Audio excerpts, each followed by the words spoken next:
Yes, Coach. Obviously, a huge win. Four, and there was 4 out of 5, and that 5 out of 7. Just speak to down the stretch with Chris, obviously, making shots, and then you challenging the foul on Bridges that led to a jump ball that led to Paul getting that shot. Well, Chris, as I told you guys before, he's a leader on the floor, not afraid to take those shots. And it's an asset for us to be able to give the ball to him, and so they can't key on Devin as much as they normally would. And him being able to knock down shots, but again, the ability and will to take those shots is huge for us. And then the challenge, he and I were just kind of going back and forth, and I was thinking about my timeouts because you don't want to lose your timeouts, and usually fouls aren't overturned. And we got eye contact, and he's like, "Coach, why not?" I said, "All right, let's go for it." And that's how it happened. And so it's just he's an asset to our team in many ways, and that kind of gave us a bit of a swing there to win the jump ball, and then to get some points out of it and take points off of their board really helped us win the game. And to follow up, Coach, like I said, to get 4 out of 5, but then to win the way you guys won tonight, up 16, and then a little lull there, into the third, and all of a sudden becomes a game again. Just speak to that. We had 5 turnovers in a row, I believe. I haven't, seen the film, but I think it was 5 in a row. That's just really poor. But we bounced back. The level of resiliency to go through that and go into the fourth quarter, and we didn't score a ton in the fourth, but we scored enough to win, and we got enough stops to win the game. It's a huge trip for us to go to Utah and then Denver, 2 playoff teams, and then win these games the way that we've won them. Says a lot about the resiliency of our team. Next is Brendan Clean with Bright Side of the Sun, followed by Kellen Olson. Hey, Coach, I know thinking back to last year, even that closing quarters is big for you. What was Denver doing that was making it tough for you guys to close out when you did get the lead up to 10, 15 points to keep it, and they were kind of fighting back that way? Yeah, they gave us some different coverages and pick and roll tonight. Sometimes they played up in a blitz. There were a few times they played back. I didn't think we handled it well, especially early in the game. Then we started to kick it out of the blitz quickly. There was one time where we kicked it out of the blitz, hit Jay, and Jay hit DA for a duck in and one. That's when I felt like we were starting to get a read on it. But their pressure on the ball kind of took us out of rhythm a little bit. They were denying us in our secondary offense, and so we didn't go to our counters well. And so we went to our pick and roll game, and it generated a little bit of offense, but the ball didn't move as much as I would like. But I expected a little bit of that off of a back-to-back in the altitude, Utah, Denver. That's a tough back-to-back. So I'm not surprised by what I saw. I'm just glad we got the win. And then just one more for you. There was that stretch in the third quarter where DA was, it looked like or in the beginning of the fourth, I'm sorry, where it looked like he was pretty tired after a big stretch of uninterrupted play there. And I think you called the timeout after a while, but how big was it to see him fight through that and beyond? He was, I think, one of the only starters on the floor during that time to kind of get you guys where you needed to go. Yeah, it's a huge deal for us, for him to be able to play those kinds of minutes, especially with us not having Dario and Frank still getting acclimated to some of the nuances that we've added. To get 5 fouls on Jokic, that was a big bonus for us, was getting him out of the game. But DA's stamina tonight and his ability to really rule the paint in moments was huge for us. He was a bit of an anchor on both ends of the floor. He's 22 and 11. That's a big night for him. Next is Kellen Olson with Arizona Sports, followed by Nicole Jarena. Coach, second game of a challenging back-to-back, but physically you guys got to the line a lot still, 19 of 21 there too. What'd you think of your team's physicality overall and willingness to get in there despite the circumstances? Well, I mean, you have to be able to get to the free throw line so you can set your defense. I thought that there was times where, we kind of got caught up in the no calls a little bit. Um, Denver plays a physical style of basketball. They've lost some guys that were um, really physical, but they still play the same style. And so there were chippy calls tonight. We had the same thing last night. I think our guys are learning how to keep their composure, but also have an edge when they're going through those moments. So it's just a growth moment for us. But I can't reiterate enough. We just have to be better than we were at the end of that third quarter. To have 5 turnovers like that really gave them momentum and changed the game. All right, Coach, final 2 questions are Nicole Jarina from Puerto Rico and then Dwayne Rankin. Hi, Coach. In close games like tonight, how much hurt to the confidence of the team have guys like Chris Paul, who can maintain the card and close the game successful? Yeah, I think the one thing about our team is they've seen Chris do this before. And so when we put the ball in his hands, they know what he's trying to do, and to a degree, they know what to expect. So I don't think it's something that we're not familiar with. I just think we're building experiences together, and I think he and Devin are going to have some synergy as we go forward. But Chris has done it over the course of his career. He's not afraid to make plays at the end of the game. He's not afraid to take those shots. And there was one play where we had a lull in a change of possession, and we didn't get back, and Jokic threw it down the floor, and Chris was able to go down there and get a hand on the ball. Like, those are the plays that he makes on top of having the ball in end-of-game situations that help you win games. Final question is Dwayne Rankin with the Arizona Republic.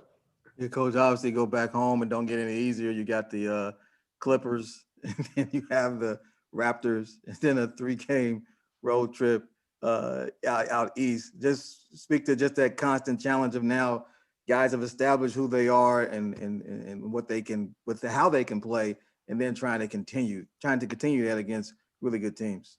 Well, there's no nights off in the league anymore. There used to be a time where if you were a really good team, you looked at the schedule and you naturally would pencil in certain wins if you were really, really good, like the Spurs or Golden State from back in the day or here recently. But you can't do that anymore. So every day is important. We got to get on the plane and get rested up. We'll have a day off tomorrow, and then we'll come into the gym and get ready to play another contender, and we're going to find out who we are as we play all these tough teams. But I like our chances. I like, how hard we play. I like our resiliency like we showed tonight. But we're going to take it one day at a time. The league is tough, and there's no nights off. Deandre, there was a time last year you guys was in a situation like this, probably would have lost the game. How nice is it to close one out like this and have Chris do what he does, and then you and Devin contributing, and then it ended up you guys pulling it out at the end. And that's just being together. That's just us being together and just going out there competing. Chris is the guy who he's very vocal on how he wants things to be done, and just putting our heads down, not believing in the hype, and just playing hard every game, playing together, and just making sure that our defense is winning games for us. We're fine. We want to compete, and we can compete to beginning of the game to the end of the game, and we're gonna run through the dirt. We're gonna run you through the dirt. It don't matter.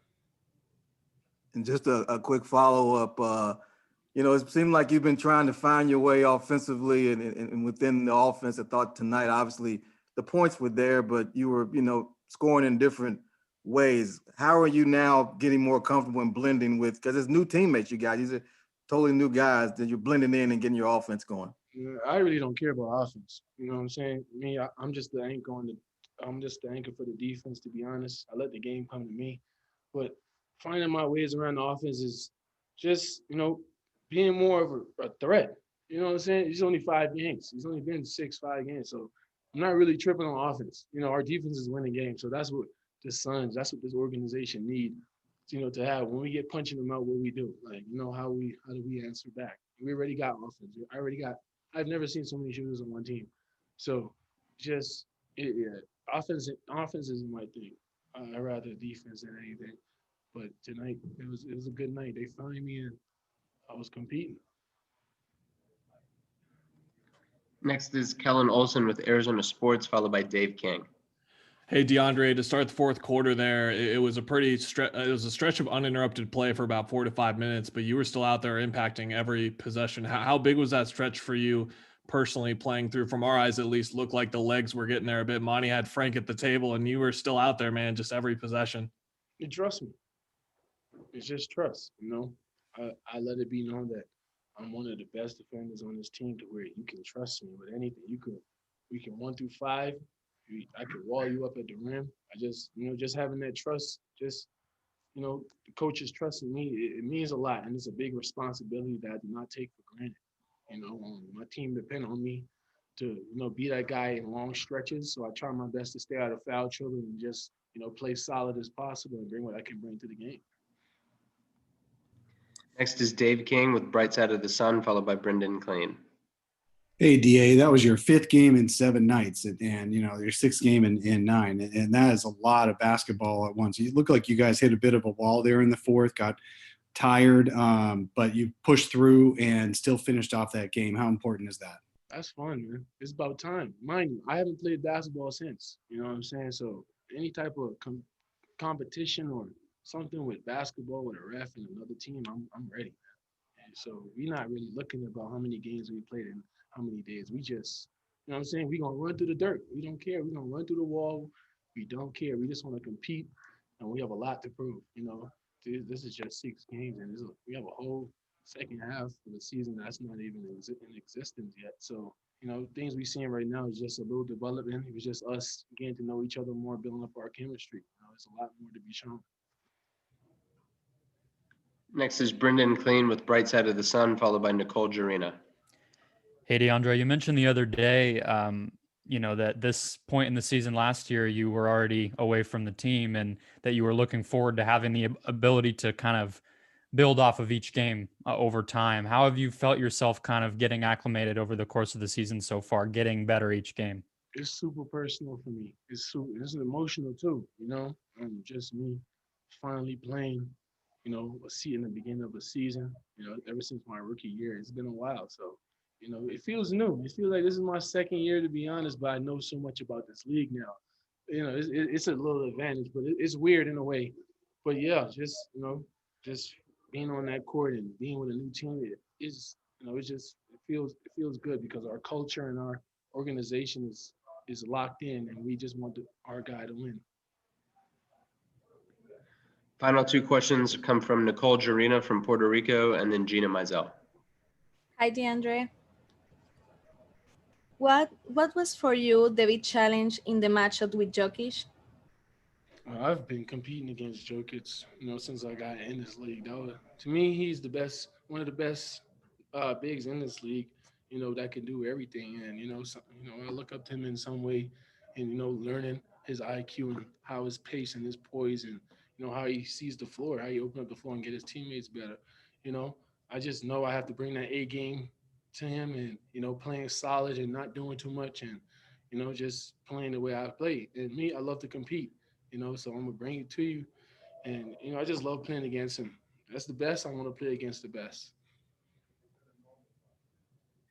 Final question is Gina Mizell with Suns.com.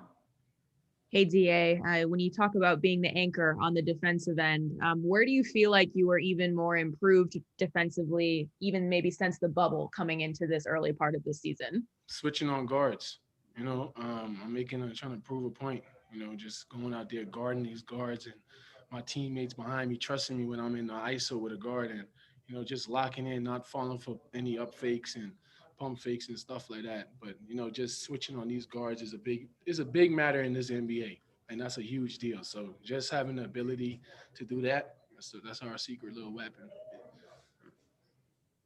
Well, Chris just started off. You have a talk with the rookie, taking your shoe off at the after that shot? I told them it was all good. At least they didn't push it, right? Thankfully, they called a timeout, or we was gonna be in trouble.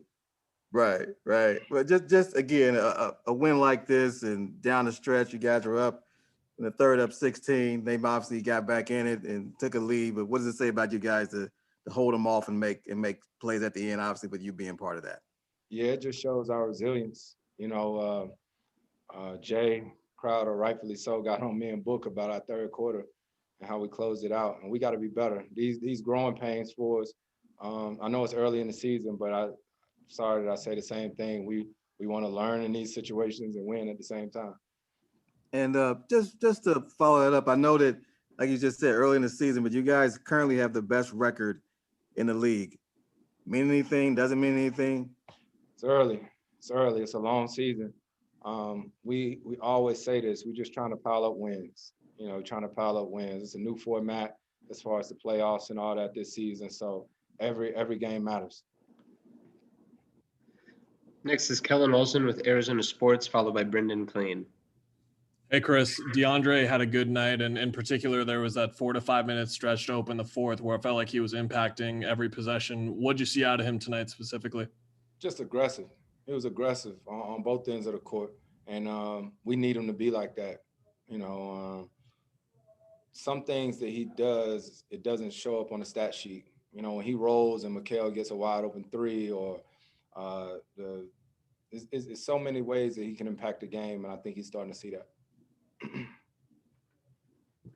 Next is Brendan Clean with Bright Side of the Sun, followed by Nicole Jarina. Hey, Chris, I remember you during the preseason talking about in New Orleans with Monty how you guys were hardly winning any games in the preseason and then came out and figured some things out early on in that regular season. So I'm just curious what you've seen in terms of things that have gone well for you guys through about a week or so here. One thing any player in this league will tell you is, when you prepare for a game, there's nothing like it, right? One thing we won't ever lack the entire season going into any game is preparation, and that's a credit to mine and our coaching staff. So, we know our jobs, we know what we got to do, and we're going to continue to try to do it. Next is Nicole Jarina from Puerto Rico, followed by Dwayne Rankin. Hi, Chris. Hey, How important how important is for you and the rest of the team the defense performance to continue improving in the season? It's important. We keep saying it, especially in a season like this where it's going to be a lot of games in short amount of days. It's so valuable that we have a complete team, where we rotating different guys in, Javon Carter, all these different guys. Campaign is just steady rotation, and it's every game is by committee. All right, Chris, final two questions are Dwayne Rankin from the Arizona Republic and then Gina Mizell. Yeah, Chris, coach said that you basically convinced him to challenge the foul on Bridges. Just take me through that conversation, because, you guys have had those so many times over. Just what was that like to have that dialogue to get Mike to say, okay, yeah, let's go with it? Yeah, first I asked Mikal. Mikal was unsure. He kept saying, I don't know. And everybody was sort of indecisive. And I just told Coach, I said, well, it can't hurt, right? I mean, we got enough timeouts. It can only help us if we win it. So it was big that we did the challenge, but it was even bigger that DA won the jump ball. It's those little things that win games like that. Final question is Gina Mizell with Suns.com. Hey, Chris, to kind of piggyback off of Brendan's question from a couple questions ago, just the past two nights to do what you guys did to win at Utah, at Denver, it's a tough back-to-back. The way you guys won, just what do you feel like you're learning about your teammates and just the group overall, and, just over the past two nights? I'm going to tell you something. Win or lose this game, I already know who this team is. I know who every guy on this team is. I know what they made of. I know the kind of energy they bring. So win or lose this game, it didn't surprise me. Regardless what happens night in and night out, I know what type of team we have and what each guy represents.